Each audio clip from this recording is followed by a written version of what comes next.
nas areias escaldantes do norte da África, sob o sol do deserto, um reino poderoso prosperou por milhares de anos.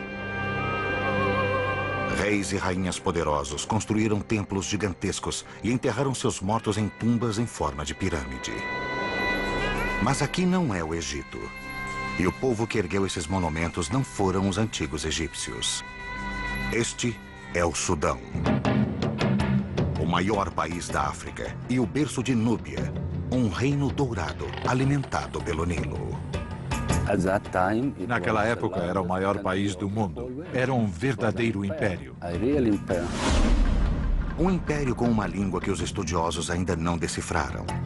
Perdida nas sombras, a história da antiga Núbia permaneceu um mistério até agora.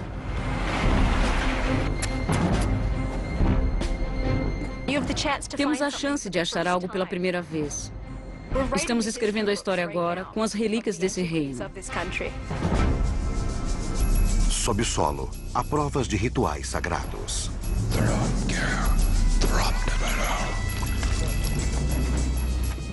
Uma antiga cena de crime. Parece que alguém veio e destruiu o altar em muitos pedaços, deliberadamente.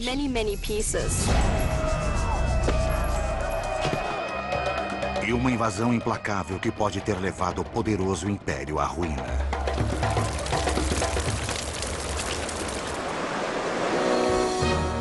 Arqueólogos se transformam em detetives e utilizam todos os recursos para reconstruir os dias finais de uma cidade perdida e para trazer à luz um reino esquecido. Uma terra chamada Núbia.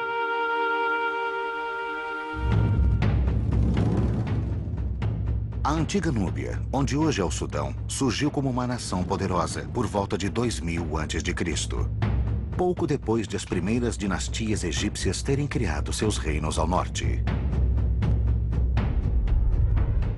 Desde o início, os soberanos núbios e seus formidáveis exércitos de arqueiros eram vistos pelos egípcios como uma força a ser considerada, além de um adversário perigoso pelo controle da região ao sul do Nilo. Durante muitos anos, os faraós egípcios mantiveram seus adversários do sul sob controle. Mas os tempos mudaram. Os núbios viraram o jogo e conquistaram o Egito. Rivais na guerra, parceiros no comércio, a história dessas duas nações ficaria interligada durante milênios. Hoje, os egípcios são o foco das atenções. Mas a história de um de seus maiores rivais está começando a surgir das sombras. Os núbios eram africanos, artísticos e sofisticados. Eles prosperaram independentes do Egito por milhares de anos. Os abundantes veios de ouro trouxeram muita riqueza aos soberanos núbios. E os artesãos eram mestres em transformar o precioso metal em joias para adornar os membros da realeza. A cerâmica produzida pelos artistas núbios era considerada a mais bela do mundo antigo. Os arquitetos núbios não só construíram templos para um panteão singular de deuses, mas também revitalizaram as tradições egípcias. Hoje, o Sudão tem quase 3 vezes mais pirâmides que o Egito. Quando penso nos reis poderosos que governaram o Sudão, eu gosto muito de tê-los como os meus ancestrais. Sempre sinto que sou parte desse povo. Na década de 20, um arqueólogo de Harvard, George Breisner, escavou as tumbas magníficas de Núbia e criou a base de uma cronologia de reis e rainhas que se estende por mais de 1000 anos. Sabemos seus nomes, mas muitas de suas histórias ainda estão perdidas no código criptografado da escrita nubiana.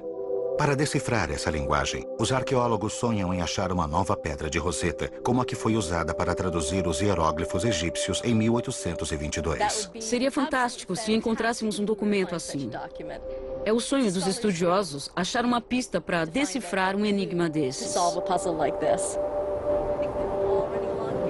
Hoje, um sítio magnífico.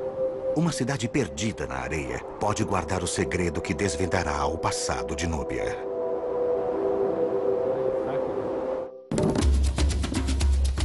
Os arqueólogos Julie Anderson e Salah Ahmed precisam viajar 350 quilômetros ao norte de Khartoum. São 9 horas de poeira sufocante para chegar ao destino. A aldeia moderna de Danjel.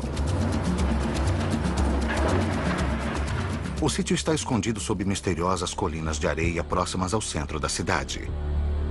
É uma cidade nubiana bem preservada, com 2.000 anos de idade e do tamanho de 24 campos de futebol.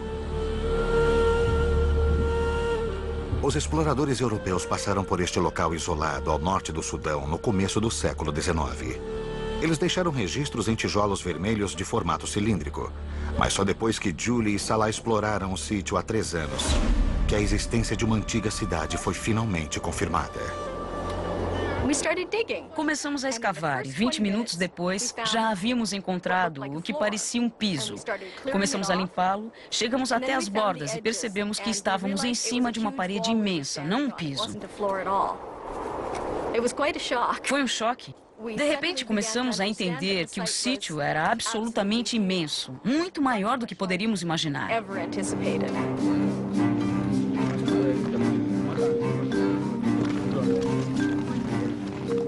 Desenterrar a cidade levará muitos anos e uma força imensa de trabalho. Terá que remover incontáveis baldes de areia.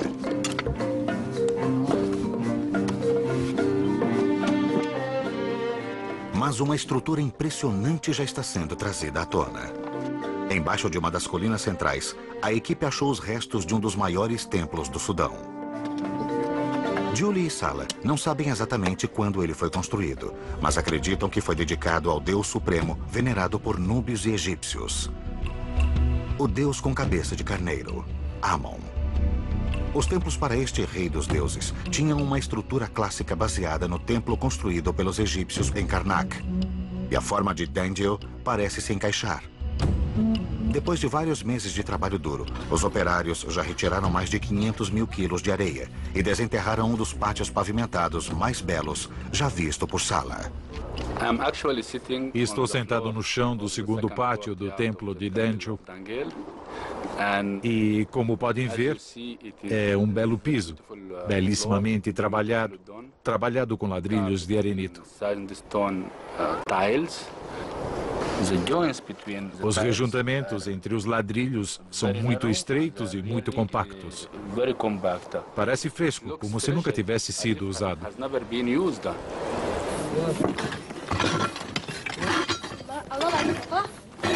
Em outra parte do templo, Julie desenterra os restos de uma enorme coluna de arenito.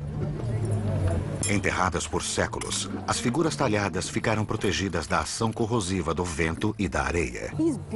É lindo e tem um umbigo pequeno. Realmente lindo. É. E bem preservado. Ele está usando um kilt e tem uma barriga meio grande. É bonito. Ele traz ânforas de água, uma aqui e outra aqui. Na verdade, eles estão jogando água como uma oferenda, uma libação para o Deus. Vamos limpá-lo melhor. Nesse clima escaldante, não é surpresa encontrar ilustrações de oferendas de água no templo. A água é vida. No verão, a temperatura aqui chega a 50 graus. Por isso, a água é uma oferenda muito bem-vinda.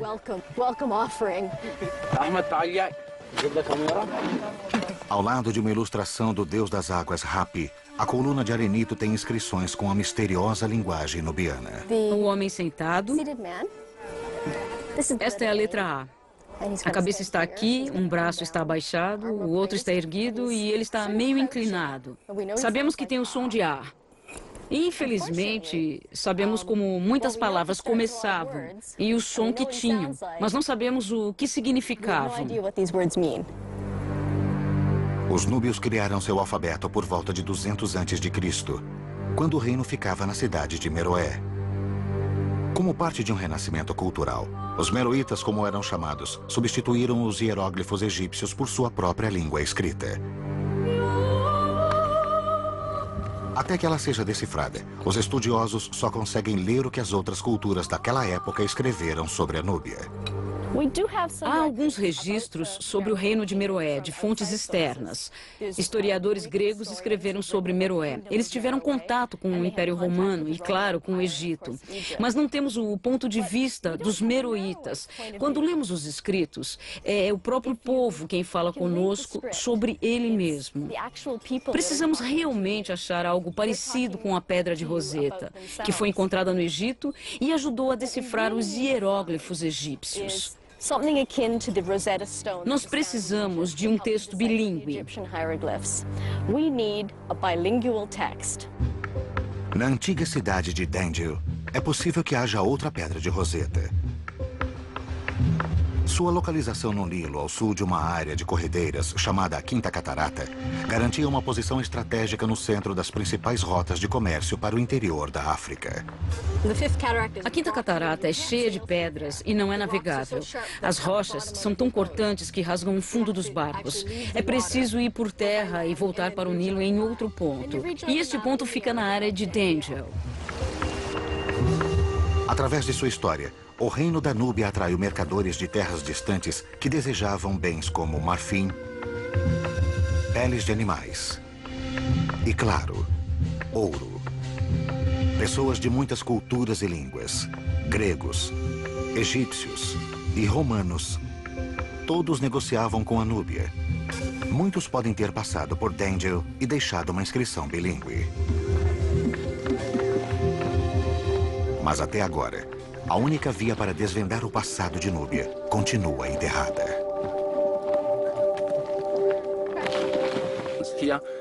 Temos que cavar e pôr a mão na massa. Temos que desenterrar objetos para estudá-los, desenhá-los e analisar tudo isso.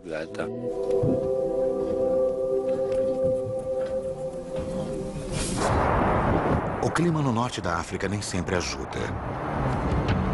Depois de 3 semanas de escavação, uma nuvem espiralada no horizonte alerta que o trabalho duro ficará mais difícil ainda. Na manhã seguinte, o céu está claro. E com a calmaria depois da tempestade, surge a primeira pista das origens da antiga cidade. Que ótimo. Sala? Sim. É um cartucho. Só a realeza tinha o privilégio de ter o seu nome envolvido na forma oval simbólica chamada cartucho. Acreditava-se que a forma de uma corda atada nas pontas protegia o nome imperial dos perigos. Isto é o que temos aqui, o fundo da forma oval, e esta é uma das letras. É claro que o nome de um rei tem muitas letras. Temos uma pista sutil aqui. Se descobrirmos o nome do rei no santuário, saberemos quem construiu o templo. É um achado muito importante. Agora precisamos achar o resto do nome e tomara que esteja lá. É claro que este é um pedaço de algo maior.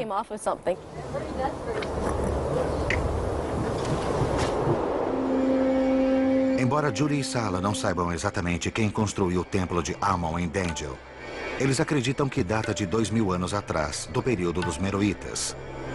Ele era a galinha dos ovos de ouro de Núbia, quando os grandes reis governavam de Meroé e eram sepultados no cemitério real, em tumbas de forma familiar. Influenciados pela proximidade com o Egito, os núbios ficaram impressionados com as tumbas gigantescas de Gizé e começaram a sepultar a realeza em suas próprias pirâmides. Eles adaptaram a forma, deixando as pirâmides com laterais mais íngremes.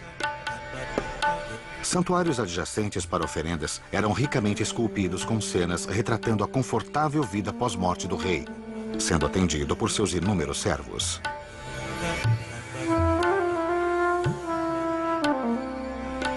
Mas não só reis eram sepultados nas pirâmides de Meroé. Depois do século III a.C., muitas rainhas poderosas ocuparam o trono e podem ter sido vice-soberanas. Uma das rainhas mais poderosas governou perto da época de Cristo, provavelmente antes da construção do templo de Dendil. Amani-Shaketo foi uma rainha nubiana muito poderosa. Ela carregava arco e flecha, que são utensílios masculinos, e aqui está com prisioneiros amarrados. É bem provável que ela tenha lutado contra os romanos.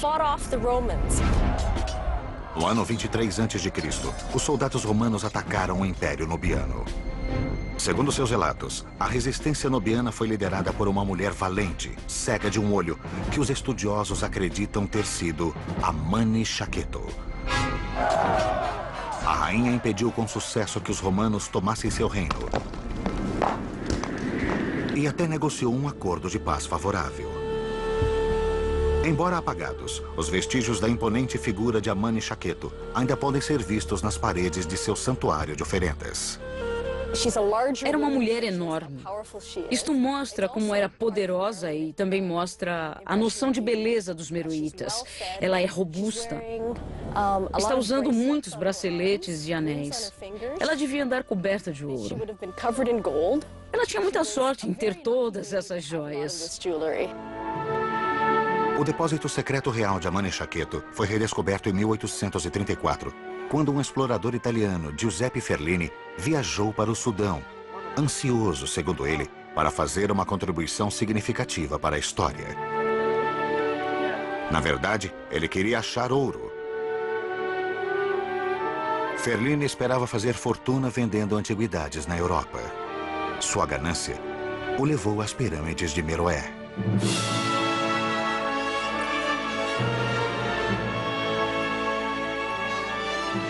De acordo com seu diário, Ferlini fez com que seus operários desmantelassem a tumba de Amani Shaketo, com quase 30 metros de altura. Uma das mais preservadas do cemitério. Enquanto seus homens trabalhavam sob o sol implacável do deserto, Ferlini descansava sob a sombra. A ação começou quando um operário o chamou do alto da pirâmide. Eu corri com o coração cheio de esperança para viver uma aventura fantástica. No topo da pirâmide, Ferlini viu que seus homens haviam descoberto uma câmara escondida sob as pedras. Dentro dela, uma tigela de bronze cheia de objetos embrulhados em linho. Ferlini havia encontrado o tesouro. À noite, levei os objetos para minha barraca. Depois que os operários foram dormir, estudei os objetos preciosos com minha alma cheia de alegria.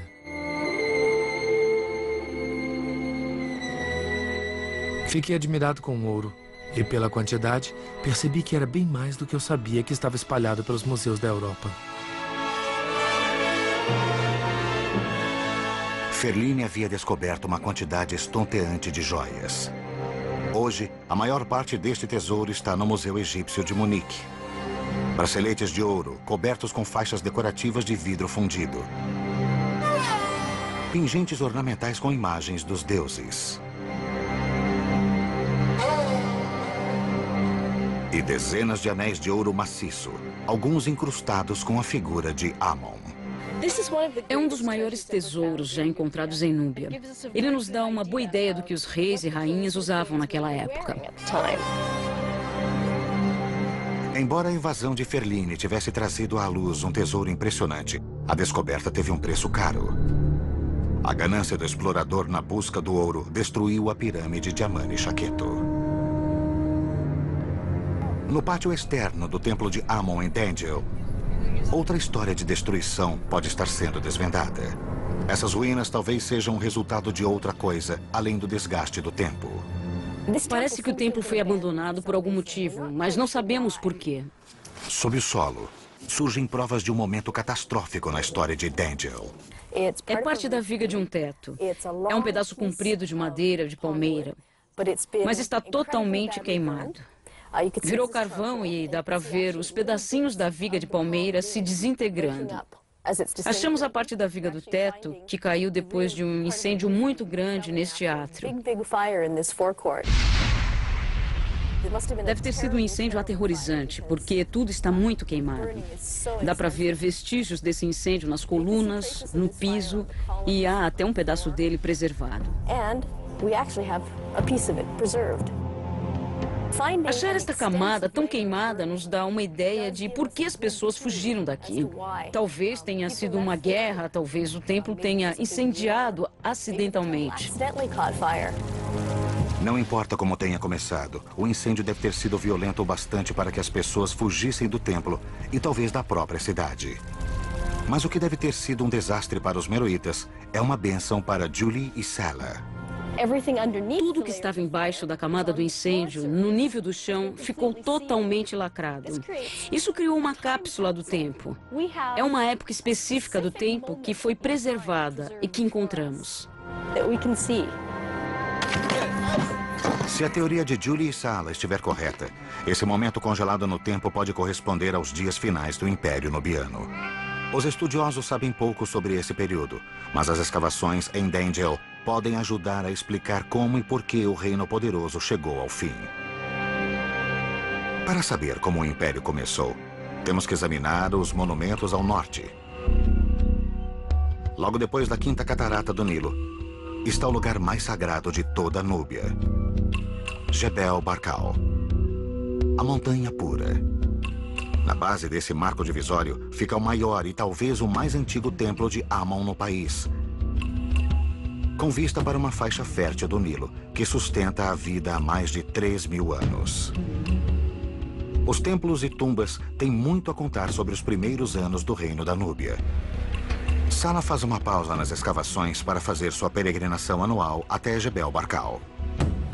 Eu pego o carro, viajo 3 ou 4 dias e fico novo. Volto um novo homem. Primeiro, ele tem que atravessar o Nilo. Há poucas pontes nessa parte do país, por isso, os barcos fazem a travessia de uma margem para outra. Logo, Sala deixa o vale verde exuberante do Nilo e entra no território inóspito do deserto de Bayuda. A jornada o levará a 176 quilômetros a noroeste, por uma rota mergulhada na história. Ele segue a mesma rota que os grandes reis e rainhas percorriam para chegar aos templos em Jebel Barkal. É muito quente, é muito difícil dirigir aqui, mas eu adoro isso. No fim da estrada fica Karima, a cidade onde ele nasceu, no centro de Jebel Barkal. A própria montanha tem um volume imenso quando a olhamos com o resto da planície ao redor. De repente, você vê uma montanha com 100 metros de altura. Por isso, é impressionante. Para o jovem Sala, que cresceu aos pés da montanha sagrada, Jebel Barkal e as ruínas ao redor eram uma presença constante. Eu gostava desta montanha quando era criança. Eu vim aqui toda sexta-feira e me divertia com meus amigos. Ao mesmo tempo, estas ruínas eram um mistério para mim. Eu tinha muita curiosidade em saber qual era o mistério desta montanha.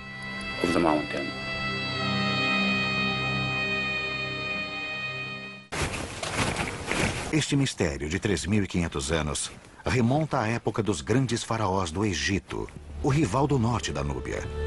Na forma do pináculo de Jebel Barkal, eles viam o sinal mais poderoso de realeza, a cobra, ou Ureus.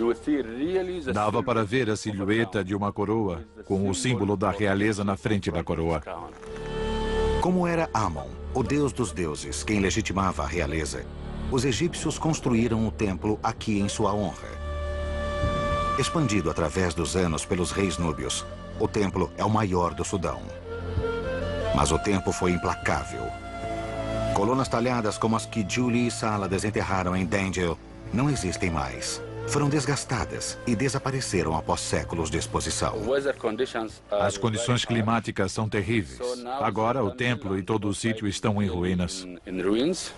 Mas quando o templo brilhava como uma joia na base da montanha sagrada, os poderosos faraós egípcios viajavam centenas de quilômetros para serem coroados aqui, pelos altos sacerdotes de Amon. Este era o lugar mais sagrado do Vale do Nilo. Eles acreditavam há muito tempo que Amon vivia aqui.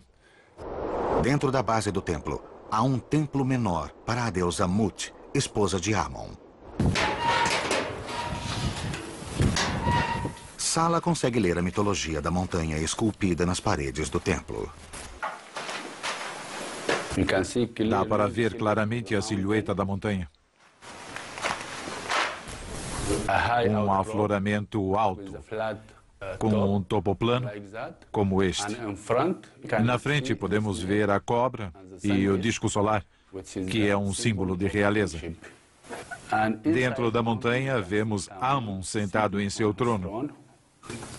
Essa era a crença antiga de que Amon morava dentro da montanha de Jebel Barkal. No século VIII a.C., o poderoso Egito havia enfraquecido e perdido o controle da montanha sagrada. Os núbios assumiram o controle de Jebel Barkal, se proclamaram os verdadeiros filhos de Amon e logo se tornaram tão poderosos que marcharam para o Egito. Eles conquistaram o seu rival do norte e fundaram a 25ª dinastia. Todos acham que os egípcios eram os mestres do Vale do Nilo, mas nem sempre foi assim. Por mais de 100 anos, os núbios foram os mestres da África. O rei Terrargo foi o mais proeminente na linhagem poderosa de faraós núbios que governou a terra das pirâmides. Seu reino incorporou toda a riqueza e esplendor que haviam caracterizado a civilização egípcia. Por quase um século, os núbios controlaram o território que hoje se estenderia de Khartoum até a Palestina. Naquela época, talvez tenha sido a maior nação do mundo. Era um verdadeiro império. Embora os núbios tivessem perdido o controle do Egito depois de uma invasão dos assírios, isso não pôs um fim ao reino ou à lealdade dos núbios ao grande deus Amon.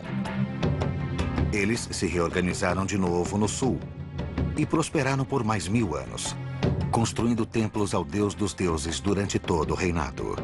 A missão de Salah é restaurar o legado de seus ancestrais. Agora faz parte da minha vida sair da minha casa e escavar. Tenho que desenterrar algo, descobrir algo para a história do Sudão.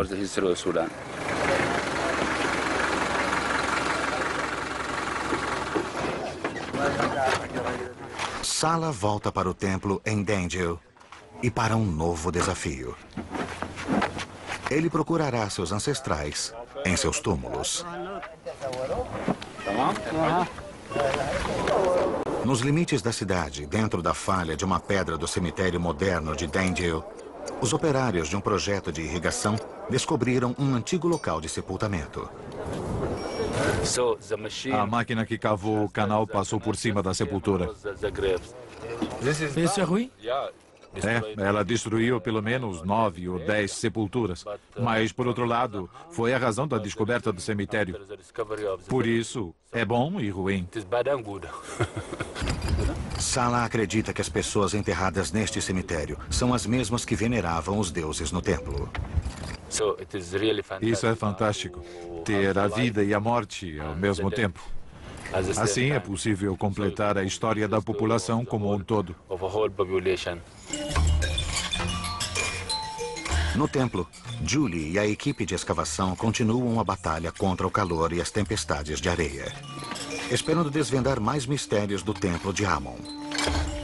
A remoção de mais 1 metro de areia revela mais das colunas de arenito e uma figura familiar, o deus do Nilo, chamado pelos núbios de Hapi. O deus das águas foi retratado várias vezes no pátio interno.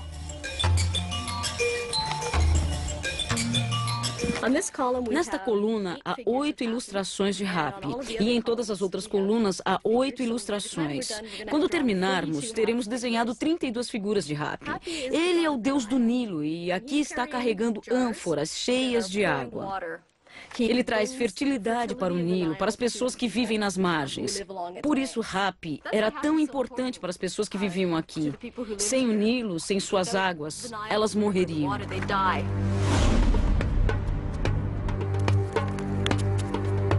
A água era tão importante para os antigos núbios que desempenhava um papel essencial na vida cotidiana do templo.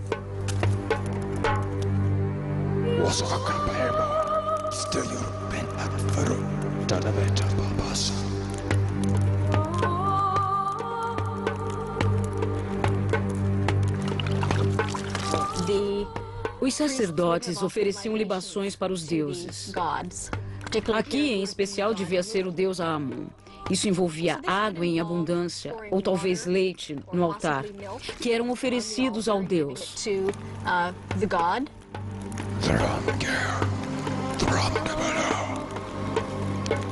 Os sacerdotes de Amon deviam realizar esse ritual na parte mais sagrada do templo, o santuário interno.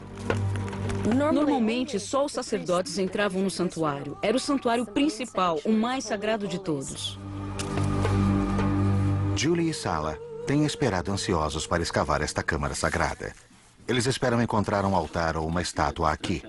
Algo que se relacione com os antigos rituais que eram realizados no centro do templo. São blocos imensos, mais largos que a minha mão.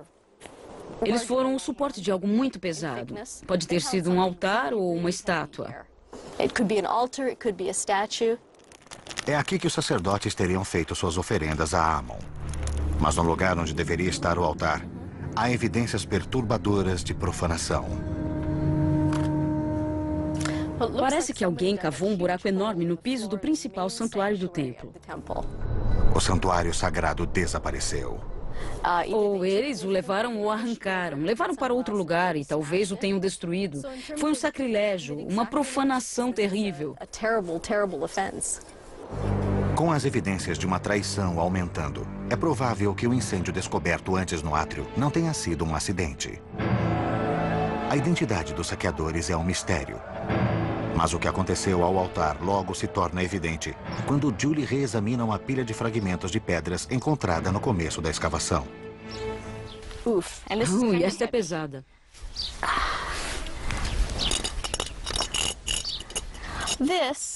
Esta é uma das pontas superiores de um altar. E é muito pesada.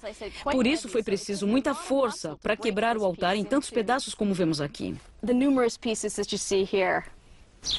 Felizmente, embora o altar tenha sido destruído, um pedaço crucial permaneceu intacto. Nós viramos este pedaço. É o pedaço que faltava do cartucho e que Julie e Sala estavam procurando. Agora eles podem decifrar o nome do soberano que construiu este templo, e ele não era um rei. Seu nome era Marikalha. É um dos nomes da rainha Amanitari. O templo não é mais anônimo. Agora ele tem um soberano e uma era. Amanitari foi outra rainha nubiana poderosa que governou durante o século I depois de Cristo. Já sabemos como era a aparência da rainha. Esta é a coroa e à frente dela tem duas serpentes uréus. São duas cobras com um pequeno disco solar no alto de cada cabeça. Aqui é o nariz no perfil dela e há uma orelha e um brinco pequeno deste lado. Ela tem uma bochecha rechonchuda aqui. Isso indica que era bonita e fértil. Ela se alimentava bem, por isso podia ter filhos.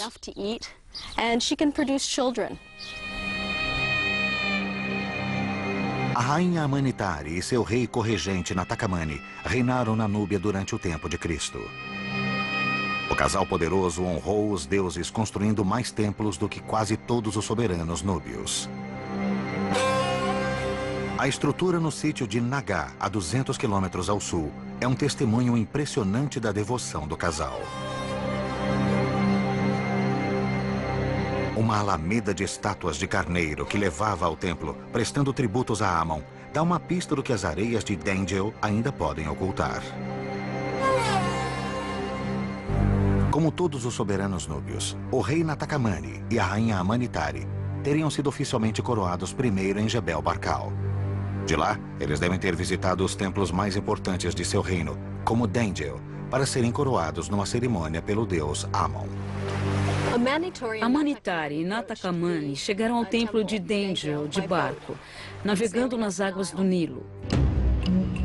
Depois eles devem ter seguido até o santuário principal. A estrutura do templo de Amon deve ter surgido como uma miragem no horizonte.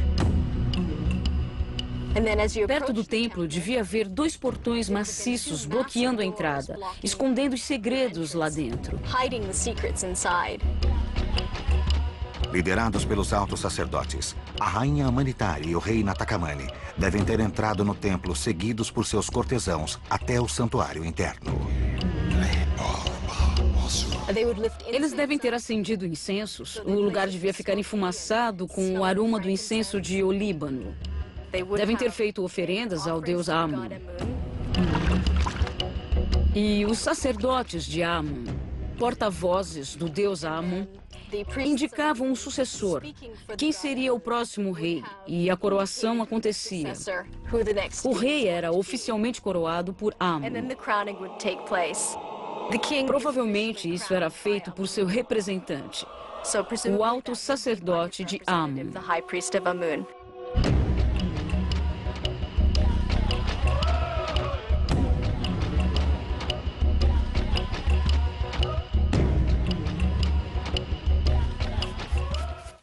Embora o acesso ao santuário interno fosse restrito aos sacerdotes e à realeza, outras partes do templo eram abertas aos peregrinos de origem humilde.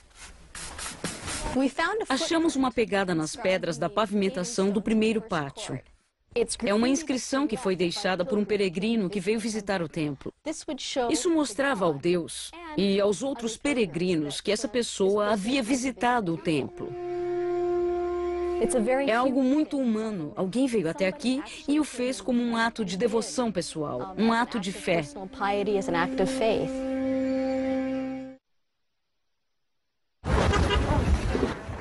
Com a descoberta do cemitério nas proximidades, Julie e Sala encontraram um elo ainda mais direto com o passado.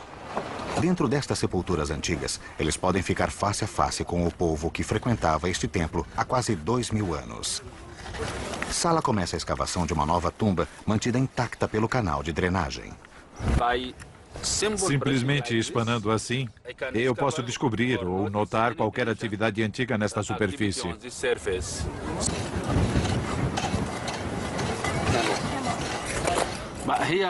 Mas aqui tenho que ser muito cuidadoso, porque tenho que seguir exatamente os limites do túnel original. Depois de vários dias de escavação, Sala agora está dentro do túnel de sepultamento. Na entrada da tumba, ele achou uma cerâmica intacta na terra escavada.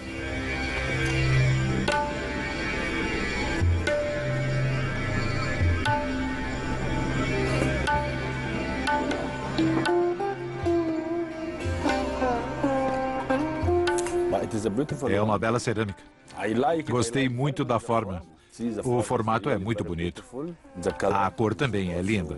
É uma bela peça de museu, não é? Talvez este pote tenha sido usado para colocar incensos que eram queimados num ritual em tributo ao morto por sua família, como sinal final de luto. Potes como este eram colocados de cabeça para baixo ao lado da sepultura. O túnel foi lacrado para aquilo que os meroítas acreditam ser a eternidade. As famílias podem ter buscado consolo no templo, rezando pelos doentes e chorando seus mortos. Outros podem ter vindo para agradecer aos deuses por um nascimento ou uma colheita farta. Aqueles que desejavam entrar no templo passavam primeiro por um pilono gigantesco. Em seguida, havia uma avenida pavimentada com estátuas de carneiro. Eles devem ter apreciado a pausa rápida longe do sol, sob a sombra de um quiosque. E à frente ficavam as grandes portas de madeira do templo. O templo inteiro devia ser pintado, assim como as colunas e também as paredes. Devia haver cor em toda parte. A base das paredes e colunas do santuário externo eram cercadas de figuras do deus das águas, Hapi, e imagens do rei e da rainha fazendo oferendas a Amon adornavam as dependências superiores da câmara. Até as estátuas dos deuses teriam sido revividas pelas cores. Todos os dias, os sacerdotes de Amon cuidavam de sua aparência, aplicando carvão para realçar os olhos pintados de vermelho dos carneiros. Até agora, a equipe não encontrou vestígios das estátuas de Amon, que eles sabem que deviam estar em algum lugar dentro do templo. Mas a descoberta de um novo fosso, do lado de fora do novo corredor, leva Julia a acreditar que as estátuas desaparecidas podem ter tido o mesmo destino do altar do santuário interno. Há fragmentos enormes de estátuas espalhados aqui. Elas devem ter sido destruídas em muitos pedaços. Há milhares e milhares de fragmentos. Muitos deles estão totalmente irreconhecíveis.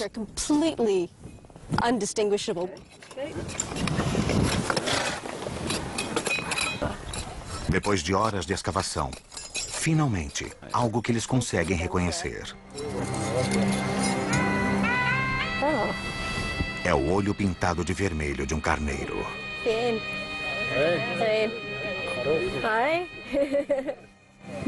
Os olhos de carneiro eram assim. Isso mostra que era uma estátua de carneiro e estávamos procurando especificamente carneiros, porque é um animal que representa Amon. Embora as estátuas de carneiro do templo de Amon em Naga ainda estejam intactas depois de tantos anos, as estátuas de Dengel tiveram um destino bem mais obscuro. Parece que as pessoas vinham por essa avenida, derrubavam e esmagavam cada estátua propositalmente e depois seguiam para destruir a próxima. Foi um trabalho duro, mas os destruidores não vinham de mãos vazias. Dentro do templo, na cena do crime, achamos isto. E no começo, eu não sabia o que era. Estava queimada de um lado. É uma pedra muito pesada e ela cabe direitinho na mão. Analisamos um pouco mais a pedra e percebemos, pelas superfícies atingidas, que ela foi usada como um martelo. A hipótese é que uma pedra destas pode ter sido usada para quebrar as estátuas de carneiro e o altar e deixá-los em muitos pedaços. Com um objeto semelhante, não um artefato, Julie vai testar sua teoria com um fragmento grande de arenito. Este é o tipo de arenito que foi usado nos carneiros em frente do templo. Vamos fingir que isto é um carneiro que eu acabei de derrubar.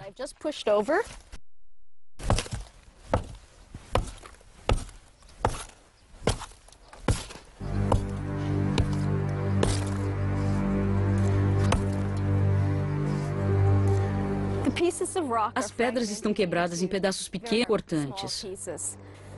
São muito parecidos com os pedaços que estamos encontrando no altar. Estou muito feliz com este teste. Parece mesmo que estas ferramentas de pedras fizeram o trabalho. Temos um crime para decifrar aqui. Tudo parece apontar para uma invasão.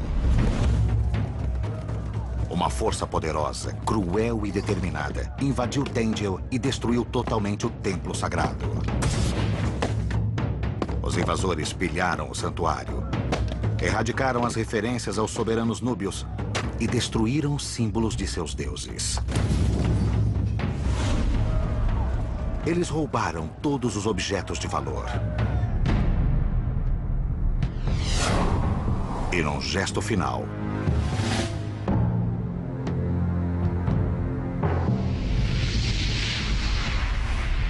queimaram o templo e o destruíram. Será que eles vieram para acabar com o Império Nubiano? Os meroítas tinham inimigos poderosos no fim de seu reinado. Os nômades do deserto e um reino rival, que hoje é a Etiópia. O declínio do reinado nubiano no século III depois de Cristo pode ter motivado o ataque a Dengel. Uma coisa é certa, a antiga cidade nunca se recuperou do golpe. Depois que a cidade foi destruída, o povo de Dengel abandonou o templo e suas casas. Conseguimos achar respostas e isso é empolgante. Estamos procurando alguns detalhes, mas já temos as respostas para as perguntas mais importantes. E isso é incrível. É uma imensa recompensa para a primeira fase das escavações. Massala ainda está trabalhando duro no cemitério. Finalmente, ele consegue chegar ao interior da tumba. Um enorme vaso de oferendas é encontrado dentro dela.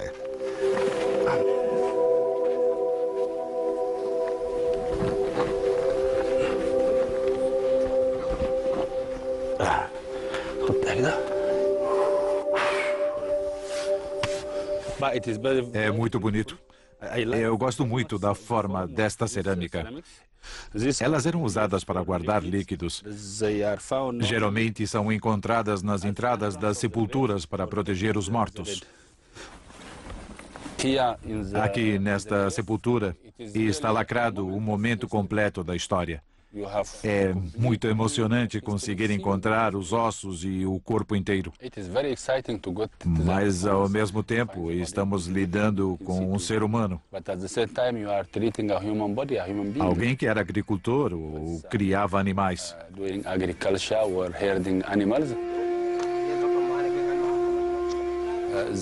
Aquelas pessoas dependiam totalmente do Nilo. E viviam como vivemos hoje, talvez até com as mesmas atividades.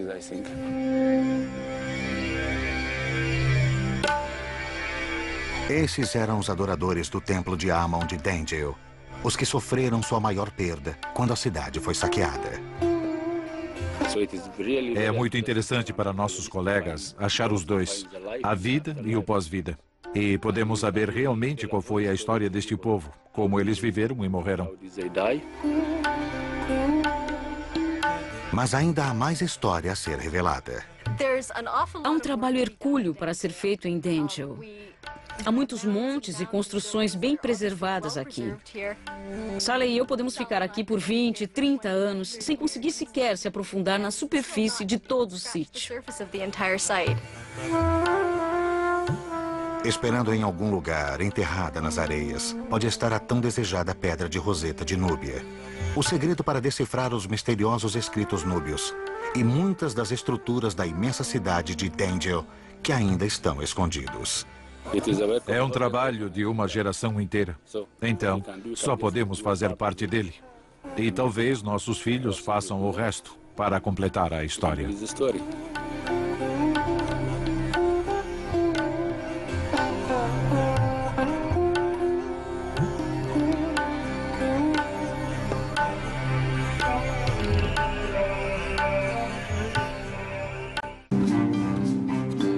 Versão brasileira Vox Mundi.